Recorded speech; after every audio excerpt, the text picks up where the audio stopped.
Joining me right now, ranking member of the House Judiciary Committee, Georgia Congressman Doug Collins. Congressman Collins, good to have you back. I'm glad to be back. All right, what do you think? What's your synopsis of today? Well, it's real simple. Nothing learned, nothing new. We know exactly what they wanted to do to start with, and they just basically, frankly, if you look at it from a perspective, if you've never heard anything that Adam Schiff had said before, let's just say you were new to the process, what you saw today was a bunch of how many hearsays do I have, and where did you find this out, and what are you talking about, and the president didn't do anything, and they got their money. Look, you don't muddle a message. The Democrats are just grasping at straws, and if this was their best attempt, then they've got a long way to go. Yeah, I think they do have a long way to go. And by the way, how do we think about the credibility of Adam Schiff here? Because wasn't this the guy that kept saying that he had proof that there was collusion with the Russians, only for everyone to then find out there was no such thing? Trish, you're assuming something very much not in evidence, and that is actually credibility of Adam Schiff. This is someone he can't spell truth, much less tell it. And that's what we've just seen this over the past 3 years. When he says that he sees things, that there was corruption, there was this, there was all kinds of things.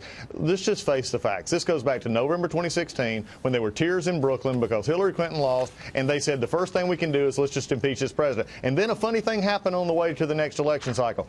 Donald Trump, the president, actually came into office and did what he said he was going to do. And our economy responded, our jobs responded, our standing in the world responded. And so they have been desperately seeking some way to avoid another defeat next year. And this is what they feel like they have to do because their co-candidates are awful. I suspect they're also trying to get ahead of what's going to come out. You've got the criminal probe, right, that Durham's doing, and Attorney General Barr. And you also have the IG report that's going to be coming out any day now. We're getting reports of possibly next week, possibly sometime within the next 10 to 14 days. It's been taking a while, but some say that's for good reason. What are your thoughts on the IG report? What are your thoughts on whether or not this is entirely a strategy about trying to mount an offense as a kind of defense?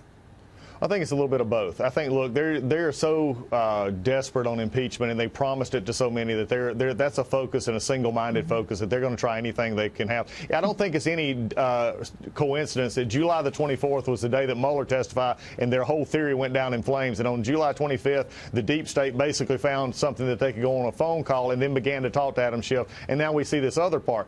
But this IG report is going to be important. This is where we go back to what many of us have talked about for years and investigated, where we saw the corrupt cabal of Comey, Strzok, Page, Brennan, Clapper, all of these, Baker and others, who we see a concerted effort to take down, at that time, a candidate, and then continuing on in to take down the president after he's inaugurated. This is where everybody watching this show tonight, Democrat, Republican, Independent, I don't care if you like politics, you need to be very aware of what's going to come out of this FISA report, because this is a secret court in which they went into and went after American citizens. This should never happen, and should definitely never happen to a president or a presidential candidate. This is what they're scared of because they don't want to deal with this. In fact, my chairman, who has completely botched most everything this year, Chairman Nadler, doesn't even want to schedule a hearing on this because he doesn't even want to talk about it. So that's how much they're fearful of it. The whole thing is a really scary thing. I mean, I look at it, and you know, I've done a lot of reporting on Latin America, and I keep saying, wait a second, this kind of feels Banana Republic-like. The idea that we can't have a peaceful transition of power, or you have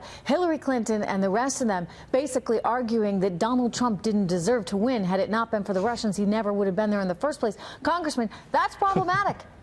It is problematic, especially when Hillary Clinton didn't know how to run a campaign. If she knew where Wisconsin was, maybe she should have done better. This is the part that is really just concerning. When you look at this, I want to draw an analogy. Look at the Comey, Page, and all the Strzok and all that stuff going on with the going up to the election and into the election. And then now look at today when we had two career, basically State Department bureaucratic employees who, if you listen to what they actually said, here's what they were actually saying was, we've been doing this forever. We've been under different presidents, and all we need to do is you need to listen to us because we're the only ones that really know what we're doing. And they forget the very premise that they work for an administration. They are not the administration. They're not the president. The president sets the foreign policy. The president sets the priorities and agendas for our country, and they're supposed to carry it out. And if they can carry it out, then they need to move over so someone who can. This is all about not liking a president who came in and did something that nobody else had done, and I said, I'm going to do what I said I would do. And they are spooked by it, and they don't like it. Congressman Collins, it's good to see you. Good to have your perspective. Thank you so much, sir.